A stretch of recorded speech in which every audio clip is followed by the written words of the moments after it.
Hey everybody, it's Strict9 with Strict9 GP, and welcome to another episode of my Out of the Park Baseball 19 playthrough with the Phillies this time. Figured it was time to get back to finishing up this 2032 season. Last time I left off, it was right before the trading deadline, and after a really great start, we were starting to slide a little bit, and it was really the same thing it's always been. It was the pitching performance was starting to tank.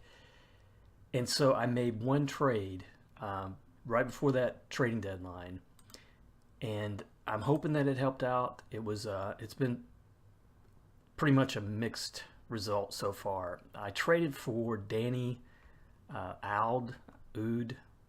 I'm not sure how you'd say that really, but he's a three-star pitcher with three solid pitches, good stamina, good basic pitching ratings, stuff, movement, and control. He's fairly young. He's got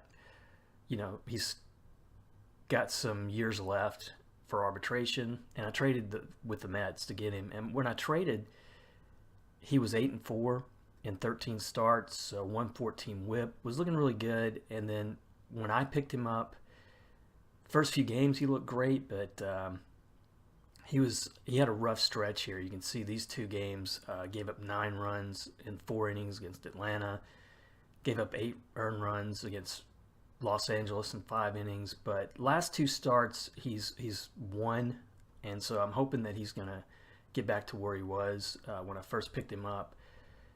But I only had a few options in terms of who I could trade away without really getting rid of too many key players. But I didn't want to trade Burridge, who I picked up last offseason. I believe I picked him up on the waiver wire. If not Rule 5, let me make sure of that. Yeah, it was a Rule 5 pick, and he's been a really good utility player for me. He came in when Barge got injured and took over at second and played really pretty strong. But I had no one else to trade, and so I'm hoping it was the right move. But at the time, we had slipped from a very big start. I'm talking like you can see 18-8 in June, 20-7 in April. In July, we were below 500, and right after I made that trade, we had a strong August, 18-11, and that put us back on top. And we are currently 4 games up over Atlanta with 19 to play. So I'm hoping that was enough, just that one move, to get the team back on track and we can hang on and win this division. I've said in that last episode too, I've only won the division once since I've been in this playthrough. It would really be nice to win that division again. I'm going to take a look at the pennant chase, see how we stack up. We got, with the 19 games remaining, we got 10 at home, 9 away. Same. Atlanta also has 19 games remaining, but they're 6 at home, 13 away. But they have a much better chance in terms of the winning percentage of that remaining schedule. Ours is 503, theirs is 460.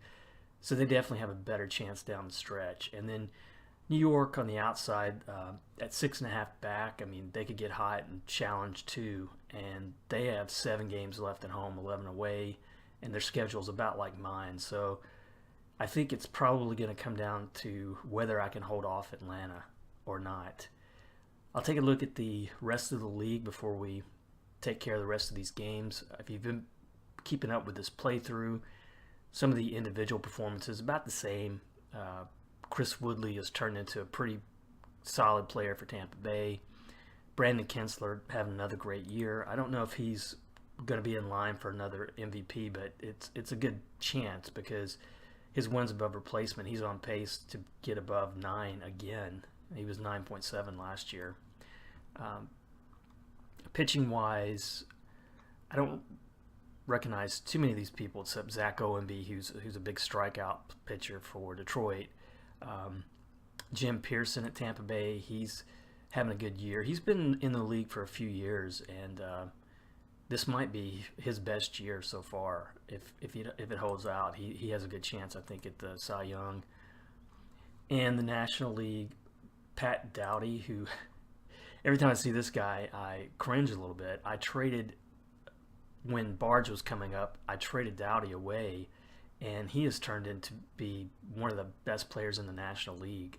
You can see his individual ratings on a 20 scale: 18 contact, 19 gap power, avoiding Ks is good, pretty decent power.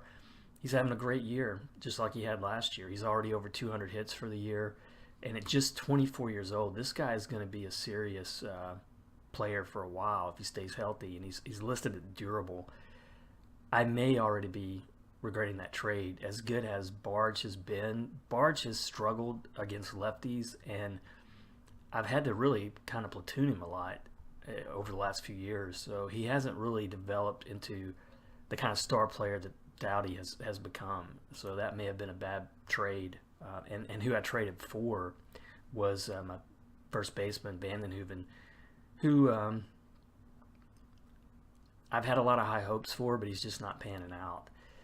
And the rest of the league, one thing that's good, Josh Hatch, whose average has slipped quite a bit from where it was last year, but his production is really there. 42 home runs, 107 RBIs. Vargas, his average is fluctuated a little bit. He's back up to 282, but he's having a good year. And then pitching-wise, Plyler still leading the league in strikeouts. He's on pace for 15 wins. May pick up another Cy Young, which would be his 6th if he does. But Lockfeld, believe it or not, is tied for the league in wins and on pace for 17 right now. His ERA is below 4, which it hasn't been for several seasons. He's not an ace by any means, but I've been pretty happy overall with his performance this year. Hopefully he keeps it up. He's one of those guys, I mean, you see the run that he had here, for instance. 8 innings, no runs. 7 innings, 1 run. 7 innings, no run. And then the last 2 games, 5 innings, 3 runs. 4 innings, 5 runs. He is definitely, I guess, streaky, but hopefully he can keep it together down the stretch. And the rest of the standings, no total surprises, although this year I just feel like for sure I can say this, Tampa Bay probably won't make the playoffs. They would have to have an amazing run. They're currently 8.5 back of the wild card. They would just have to have an amazing run to make it, so I don't see them making it. And Toronto is surprised this year in the American League East, and they're currently a half game up on New York. Minnesota, another surprise in the Central. They're running away with it, 13.5 up on Detroit right now. Oakland playing strong. Texas and the Rangers, Texas Rangers and the Angels are probably going to be in line for one of those playoff wildcard spots in the playoffs. In the National League, there's us, 4 games up on Atlanta. Pittsburgh having a good year, and so are the Reds. They're currently battling for the wild card with the Mets and Atlanta. Mets are also, like I said, they're still pretty far out in terms of the division, but they might make the playoffs. And then Arizona is leading the way in the West, and a couple teams already eliminated in the West that are surprised to me, Dodgers and Padres, and then Cubs and Cardinals eliminated, and the Nationals eliminated already in the National League. Going to take a quick look at individual performances. Cantelmi still, for the most part, solid. He's come back off his pace from earlier in the year, but he's at 12 wins right now. McSparren is turning into a really decent pitcher. I think he's probably a mid, like most of these guys. I mean, my best pitchers are really mid-rotation type pitchers. Nobody who can really anchor a staff, but McSparren has been, and Cantelmi, those guys have been pretty solid overall. And then Bobby Austin having another good year, 38 saves, ERA of 167. He might have another chance at reliever of the year. And then batting, he has been fairly solid, pretty good production from him.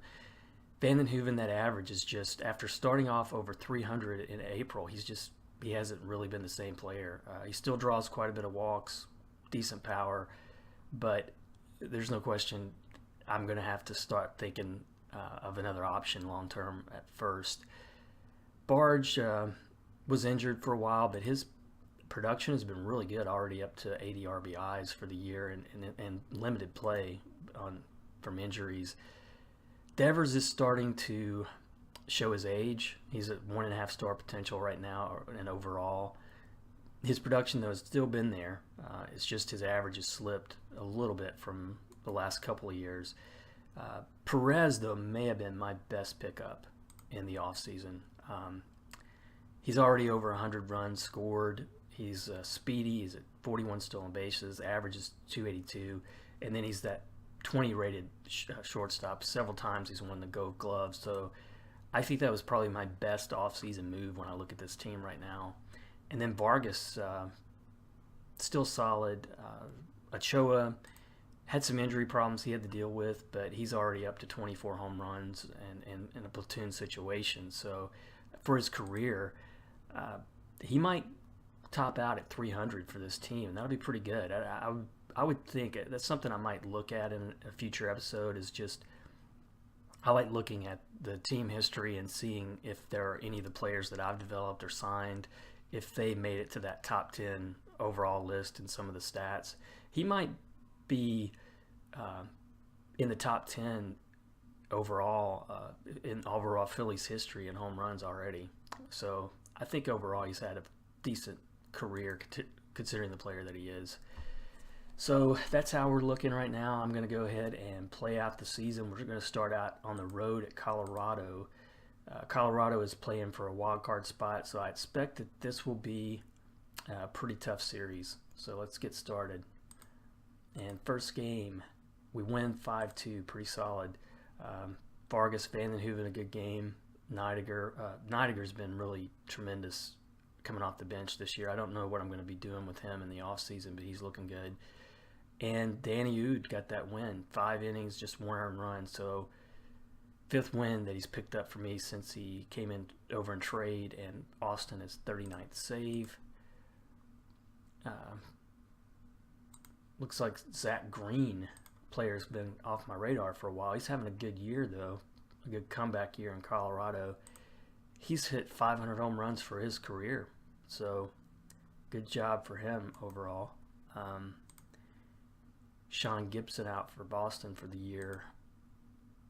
And no other real big news. Second game, 5-6. So always tough to play in Colorado. Axe had a good game. His average up to 270 now. But Lockfeld, 4 runs in 5 2/3. And then Bobby Austin blew the save. Gave up 2 runs in relief. And it's probably because he's just been being used a lot lately down the stretch. So we're still 4 games up over Atlanta. Let's see if we can win this series. And we do. Another close game, 7-6. Skylar Deutsch had a good game and coming off the bench. Axe, another solid game. Paul Devers, good game, 2 for 5, 2 RBIs. And then the winning pitcher, Lewis, he was another fairly decent pickup that I picked up early in the year on free agency. He's got 8 wins for me so far. Medina got the win, even though he blew the save there at the end of the game. So that puts us 5 up over Atlanta. Not sure why I'm getting these trade offers so late. And now another big series. 3 games at home, but it's 3 games against the Mets. So let's see. We need to win this series if we can. And wow, not a good way to start it. Shutout 9-0. At home. Vargas 2 for 4. That was good for him. But McSparron, 4 runs in 5 innings, and Rozier 5 runs in 1 2/3. Not a good game for him. Alfredo Santana in the news having another good year. And that was a complete game shutout from Tellez, I guess. Athletics are in. So let's see if we can win the second game. I lost 4-6, so now Atlanta's 3.5 back. And we got an injury to deal with. Not a big one though. Devers is out 2 days, day-to-day injury. So Perez a good game. Devers had a good game, 2 for 2, drove in 3 runs. Ochoa picked up his 25th home run, but Kentelme, who after really a good start, you can see September 4 starts and 8.10 ERA. I'm not sure what's happened to him, but he needs to get it back together. And another trade off for Jim Pearson. I would love to trade for Jim Pearson, but I've already tried to make this trade, didn't work out. So final game against New York, and we win, big win, 8-2. We needed that one badly.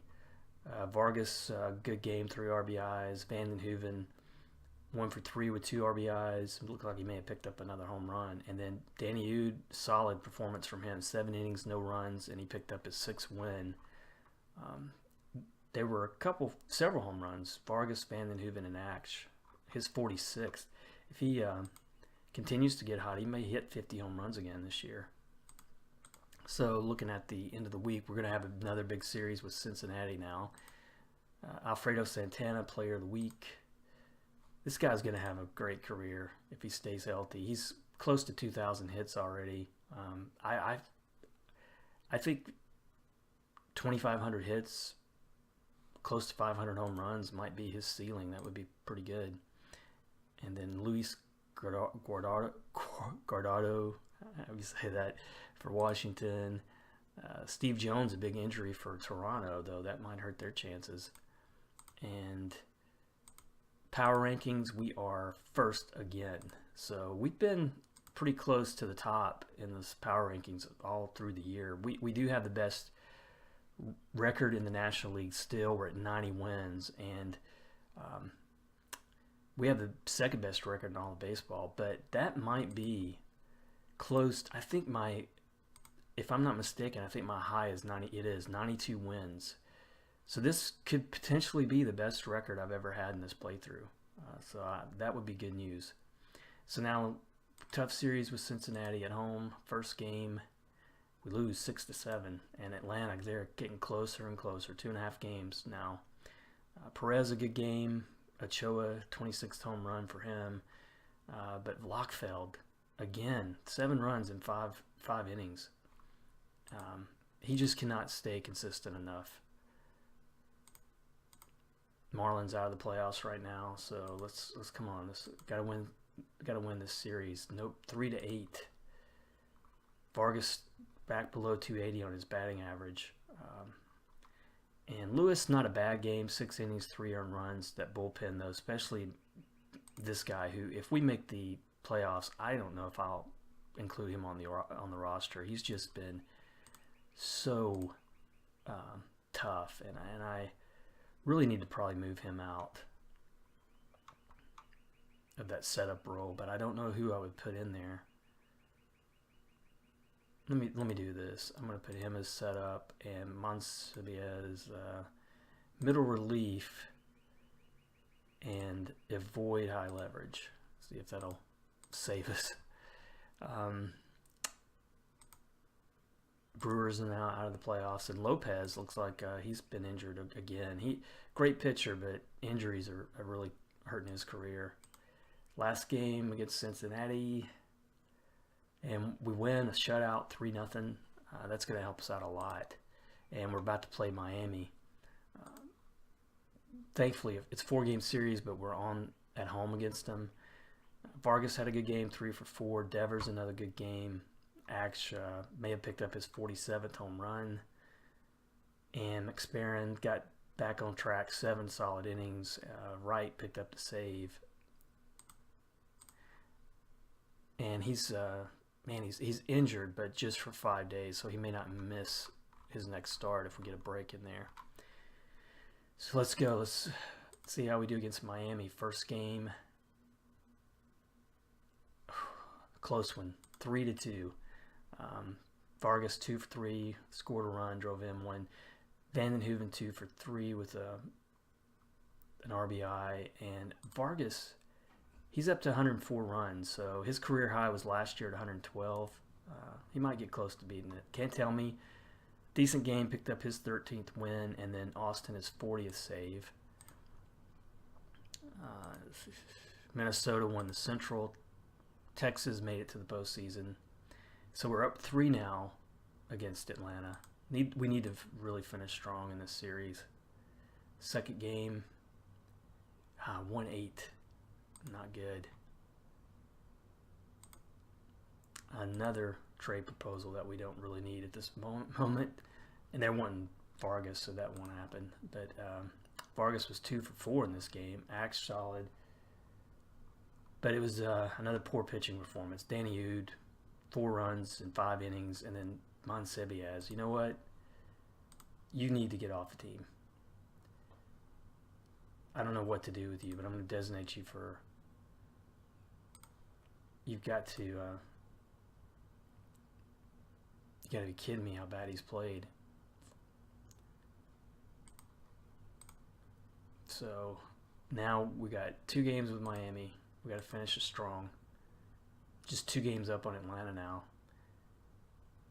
And we lose again, 2-3. Cameron, Tennessee, a good game for him. He's going to probably get the nod unless I pick up somebody in the offseason to be the starting third baseman next year. Lockfeld pitched a good game, just 2 runs in 7 innings, but he got his 10th loss of the year. Ron Frazier hit the cycle for Minnesota. He's a good young player. Last game against Miami, we need this one bad. And we lose 1-0. So our offense is starting to really struggle. Lewis, a good solid game, but Austin lost it in relief. So now we're down to 9th in the rankings, and you can see, if you can see up there in that top corner, Atlanta is now just a game back with not much left to play. So they've won 7 of 10, and I think we're at Washington and at Miami. We gotta hope that we can. We gotta hope that we can cover some ground here.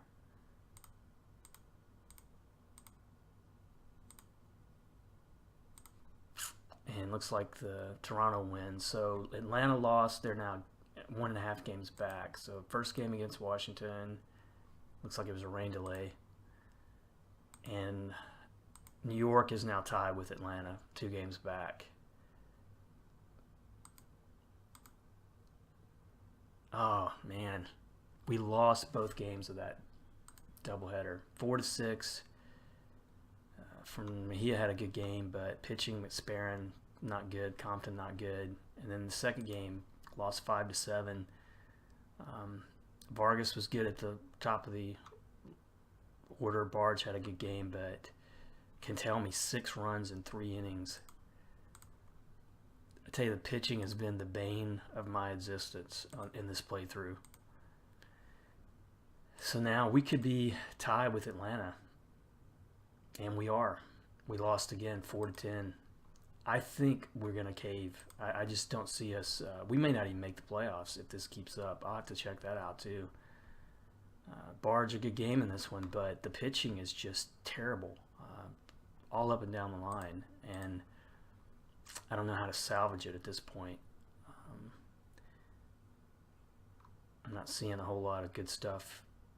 Although Espinal, he's a guy I'm hoping to bring up in a year or 2 in the minors, but Wally Kuhn won the Player of the Week for Atlanta. Or sorry, that was the monthly award. And then Rocky Stroman, he's up to 19 wins for Minnesota. And then Rookies of the Month, this guy has been really good. 20 years old, and he's 35 home runs, 111 RBIs, and great year for him. So this is what it's going to come down to. I'm probably looking at, once again, making the wild card if I make anything. And I tell you, Cincinnati's got an outside chance. So we've got to sweep we've got to sweep Miami. First game on the road, 3-1. That puts us in the playoffs. One game now up on New York and the Braves. See how we won that one. 3-1. Barge, a good game, 2 for 4. Vandenhoeven, 2 for 3, a good game for him. And Ood, another solid performance, which is good to see. Austin picked up his 41st save. And so one game up. Second game, we win again, 3-1. I'm going to release this guy. He has been terrible. I'm going to eat his salary, but I don't want to see that guy again. He was just really a stinker for me.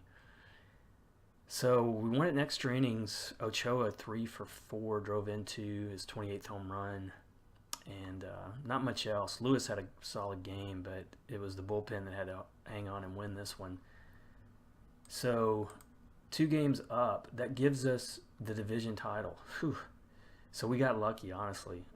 I think it was just a matter of Atlanta and New York ending on a low, I guess a losing streak. But Yankees are in the wild card, Braves and Mets are in, and then Philadelphia narrowly wins the East Division. And that is going to be with 94 wins. It'll be my best season, but let's see if we can top it with another one. Last game we lose 3-9. Vargas finishes his year off with a 280 batting average. Devers a good game. Lockfeld. So he picked up no wins since I started this playthrough, and honestly, for the month of September, 0-4 in 6 starts, 7.11 ERA. October 0-1 with a 23.14 ERA. So from being really happy with his performance, now I'm back where I have typically been with him. I just don't know what to do with him. At $950,000, that's really not a lot for 15 wins in a pitcher, but he's just too inconsistent, way too inconsistent. I'll have to decide what I need to do with him in the offseason, I'm sure. But looking at the rest of the news,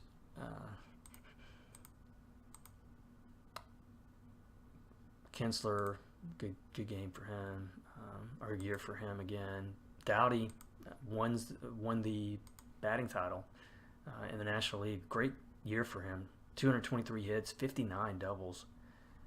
This guy's really solid. And you compare what Barge has done.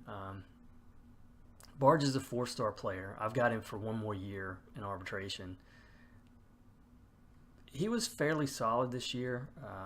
Mainly it was the injuries and not the platoon time that kept him just to the 118 games. But he's at over 100 RBI, or 100 home runs for his career. Pretty decent speed. Overall, you take out that 2030 season when he hit 244, his average has been 280 to 290. That's pretty good. Very good defender, rated 18 at second, good infield ratings, but I don't think he's going to be the pitcher or the player that Dowdy is. But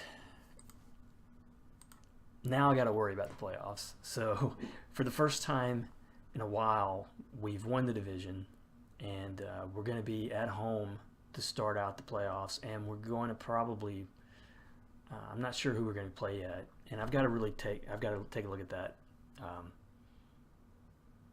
playoff roster and see who I want to stick with. But here's how it's going to finish: Phillies first in the East with the Braves and the Mets in the wild card. The Pirates hang on, win pretty big in the Central, and they finished with the best record in the league. Arizona won the West. We really just tanked towards us down the stretch, and looking at the last 2 months, 11-16 in September, 2-1 in October. So we did win that series at Miami, but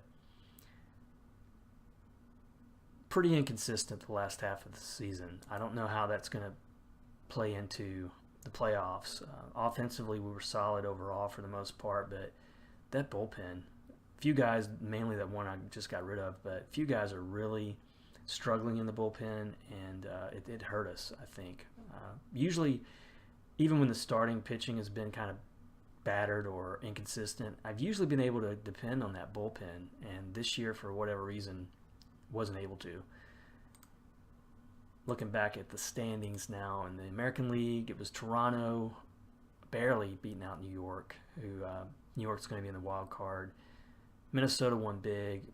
Oakland won big, best record in baseball, 101 wins, and then Texas made the wild card. It was a strong season, though, so they might be tough in the playoffs. And then for individual seasons, Juan Huertas,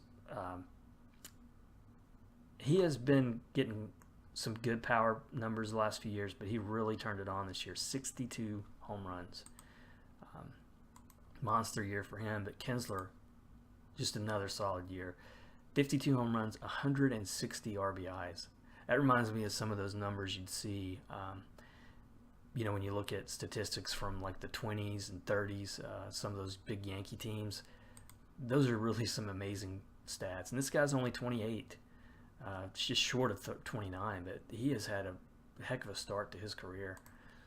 And pitching-wise, Jim Pearson, great year.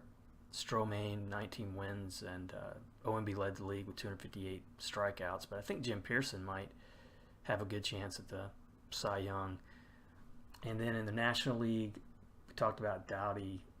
Mercury, a great player for Atlanta. He had a solid year, his best year in home runs, 51, 138 RBIs. But Vargas and Perez showed up there on the still in base leaderboard. Vargas, I think, was another solid year from him. Great leadoff hitter. I think one thing that troubles me a little bit, I don't know how good he's going to stay in center field, but really, really pleased with his development and his overall performance. And then pitching-wise, Nellum's a guy who came over from Oakland, I believe, for Arizona. He had the most wins in the National League. Ian Plyler led the league in strikeouts, finished with 14 wins on probably a pretty tough St. Louis team. Yeah, they struggled this year. And then Bobby Holmes had more saves than Bobby Austin, but Austin, that .96 whip, 1.86 ERA. I wonder if he's going to have a chance at that Reliever of the Year award. Although, I don't know, Holmes had a way better wins above replacement at 2.8. We'll see how that goes. But last thing I'll do, and then I'll leave off this episode and start getting ready for the playoffs. Let me see how the team finished. And we've got how many pitchers? 1, 2, 3, 4, 5, 6. So we've got 11 pitchers. And for the playoff roster, that's probably what I'm going to have to go with since I released that guy. And maybe there's a rash decision, but boy, he was stinking it up. Yeah, so it looks like that's what I'm going to have to go with, those 11 pitchers for the playoffs. But in terms of overall performance, I guess it's going to go down to a couple guys. Ood, probably with his 15 wins overall, had the best year in the starting rotation. And then the lineups, Devers was solid. Axe came through in the second half, had a very good productive year. And then Vandenhoeven, that average is really low. We'll have to hope that he gets better. But that's how it's going to end. I'm going to get ready for the playoffs, and we'll probably see you next episode. And I'll probably play until we're in an elimination situation or a clinching situation, and that's how I like to handle the playoffs. But I'll see you next episode. Thanks for watching. Hope you enjoy it.